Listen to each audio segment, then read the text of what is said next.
Every winter, I sit down with all the seeds, corms, and plugs that I've bought for the next season, and I get a little sweaty because it can get really complicated really fast, and I can get overwhelmed. Who knew flowers involved so much math? What I've learned is that it's way easier to start with the big picture first. Thinking about my season in phases helps me to stay flexible, focus on what comes next, and not panic about everything that's going to come after. Today, I'm going to walk you through how I plan my flower season in a way that stays calm and fun, and how you can start doing this too. Most flowers can be grouped by whether they like cool weather or whether they like warm weather. So we start with the cool flowers and we move through month by month until it's time for the hot weather cuties.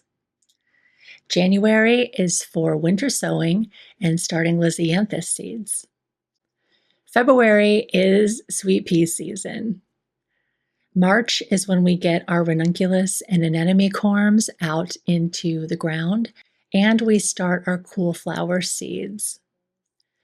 April is when we start our hot weather flowers. And in May, everything is outside and it all starts to come together. I used to really freak out about when to start everything. I would make this big, complicated plan, and it would go off the rails almost immediately, and then I'd feel like I was behind before I'd really even begun. But the more I garden, the more I realize the plan is just the beginning. Planning is great, but flexibility is every bit as important. Because if you have a cold, wet spring or a big, bad heat wave in the beginning of June, the plan you made based on the calendar alone isn't going to get you very far. I like to plan in broad strokes because it helps me focus now so I can keep moving forward.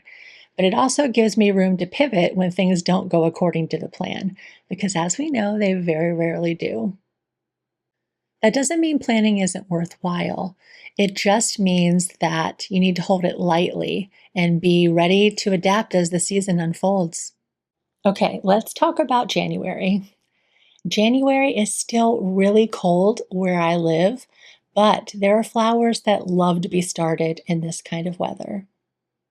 Last year, for the first time, I tried winter sowing, which is a technique where you basically put seeds and soil in containers and chuck them outside, and then wait until Mother Nature says it's time for them to grow. The types of seeds that like this technique best are cool flowers, like bells of Ireland and snapdragons, and perennials like rudbeckia and yarrow. When they freeze and thaw a couple of times, it breaks down the coating on their seeds, and they sprout at exactly the time they need to. Last year I had amazing results with winter sowing, and we are definitely going to get this started together in a couple of weeks, so make sure you come back for that one. Because not only is it super fun to get your hands dirty in the middle of winter, it's also kind of magic how these little dudes just pop up whenever they're ready. This year I'm going to try something new too. Starting Lisianthus from seed, which I hear is pretty tricky, but you know, I'm always up for an experiment. Lisies need like 3 months to get from seed to plantable seedling, so we're just going to start them and see how we do. And that will round out January. I am not going to fill in all the details about which flowers I'm going to winter sow and when exactly I'm going to start the lisies, because my brain isn't ready for that yet. I need the big picture first, so that's what we're staying focused on today. So let's move on to February, which is sweet pea season. Sweet peas are so adorable. Their little tendrils, the colors, the way they love to climb, the fragrance, they're just incredible. I'm starting a lot of sweet peas this year, and I start them early because the secret to sweet peas is that they love cold weather, much colder than you think they should. In fact, once it gets above 80 degrees, they'll generally stop producing entirely. So if I want sweet peas, and I do, I need to start them nice and early. I'm aiming for around Valentine's Day. And since I'm starting so many varieties, it's going to be a pretty big job. February is usually our coldest month of the year around here, so it's way too early to start anything that likes warm weather. But it will be fun to do some planting. When it's still gray and cold outside, having little sweet pea babies to tend feels like the promise that spring actually will arrive at some point. Plus, focusing on just sweet peas in February, along with the Lizzies that I'm starting in January, will help me sort of ease into the season without getting overwhelmed and also without getting so excited that I start a bunch of flowers that are going to get too big and want to be planted way before it warms up outside. Everything in its time. Now let's get into March. March is when I'm going to get my ranunculus and anemone corms into the ground. Last year I planted ranunculus outside in late April, and that was pretty late for my area. They ended up getting fried in July before they could do much in the way of blooming. So this year I'm getting the jump on things. I'll get them pre-soaked and pre-sprouted and planted in the ground so that they have all the time they need to grow and bloom before the hot weather comes around. I got almost 100 corms to play with, and look at these babies. I really, really hope I get 1,000,000 blooms this year. Can you even imagine? March is also when I need to get my other cool flowers going. Stuff like snapdragons, bupleurum, nigella, poppies, feverfew. Some of these I'll start inside, and others I'll direct sow right in the garden. We still get cold weather in March, but we also get these soft spring-like days, and I'm looking forward to getting out on some of those and sprinkling some seeds. I'm still thinking through how I will protect my ranunculus and anemones from the coldest nights in March, but I don't need to figure everything out right now. It's enough to know that it's something I will need to think through. So I've got it written down, I will not forget it, and I don't need to stress about it today. March always feels like that kind of in-between month where winter's not quite gone yet, but spring is definitely knocking. And having this plan will help me enjoy that instead of freaking out about it. On to April. April is when we really start to see the sun, and it is also when I have approximately 1,000,000 plugs arriving. I went hard on the Lizzianthus because my seeds may do great or they may never make it out of the basement, but either way, I'm going to need my Lizzies. I ended up ordering 10 varieties. That is 80 plugs. Last year, I planted 40, and growing them was one of the highlights of my season. So I figure it's a good bet to double down on something that I know brings me joy. And who knows, maybe my own Lizzianthus seedlings will be ready to plant out by then too.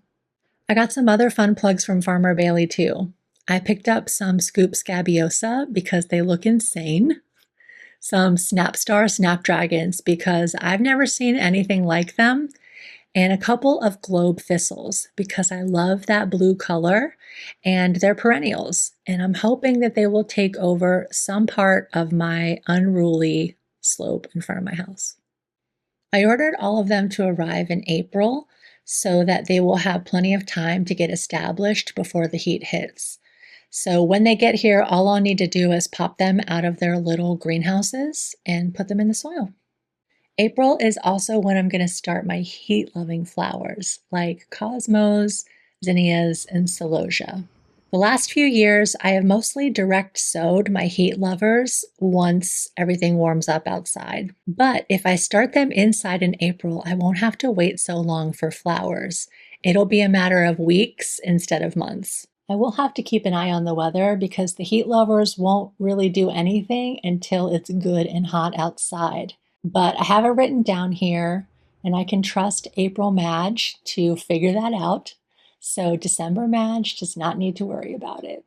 And then before I know it, it will be May when everything can go outside, including me. May is one of the loveliest months of the year in Pennsylvania. And by breaking off little bits of planting work throughout the earlier parts of the year, I and my army of baby plants can be ready to greet the sun. Once it's warm, I will start planting everything outside in the garden, and then the season will truly be kicked off. I may also start some more seeds inside at that point so that I can have multiple successions of some of my favorites, like zinnias, snapdragons, and feverfew. That way, as soon as a plant goes over, I will be able to replace it with a fresh one. We may even start to see some flowers in May from all of the stuff we planted last fall to overwinter. At the very least, everything will green up beautifully. Our Japanese snowball tree will bloom, and the garden will be well on its way. As you can see, this is a very high-level plan that I'm making today. At some point, I will want to break this down into more detailed lists, but that comes later. Right now, I'm just sketching the outline, breaking things into manageable chunks, and letting that guide my next steps. Because I'm going to have a lot of chores that need to be done in the spring. We've got to move a raised bed. We've got 2 more raised beds to set up. We've got to amend all of our soil. We have to clean up old foliage, pre-sprout my dahlias. There's a lot that's not on this list that I'm going to need to do. But the plan gives me a place to start and a structure to build on. For instance, once I know when and how many Lizzie babies I'm going to have, I can think about where I'm going to put them, and then I can make sure that those beds are ready when the Lizzies are ready to go. This lightweight plan gives me a direction that will help me make all those other decisions when they need to be made, without getting overwhelmed or burnout. It also gives me the flexibility to change things up without any muss or fuss. If the spring is looking as cold and wet as last year's, for instance, I can just start my zinnias and celosia a little bit later. Or if it's blazing hot in May, I can make sure to get my cool loving flowers under some shade cloth. It doesn't make any sense to make detailed April decisions in the depths of January. So my plan helps me stay focused on what I need to actually do now, while also keeping track of the longer term goals. This is by far the biggest, most complicated plan I've ever worked on, or it will be. If you're just starting out, your plan might be much more simple, like mine was when I was growing in a few containers in a community garden plot. It's still going to be really helpful. The whole point of gardening is to enjoy the process of watching little brown seeds turn into towering plants and breathtaking flowers. And planning should be just as fun as every other part. Much success, no stress, and lots of happiness. I, for one, am getting excited. This weekend is the solstice, the darkest day of the year in the Northern Hemisphere, which means that every day from here on out, there's going to be a little bit more sun. We're going to make it through winter, y'all, and there will be flowers at the end. In the meantime, I hope you are enjoying your holiday season. In the new year, we're going to dive a little bit more deeply into planning. I've got a dedicated garden planner and everything. But I've done enough thinking for now, enough to give Future Madge a good start on everything to come. Make sure you subscribe because we're going to be sowing seeds in just a couple of weeks, and I am pumped about it. I hope you have a wonderful week, and I will see you in the next one.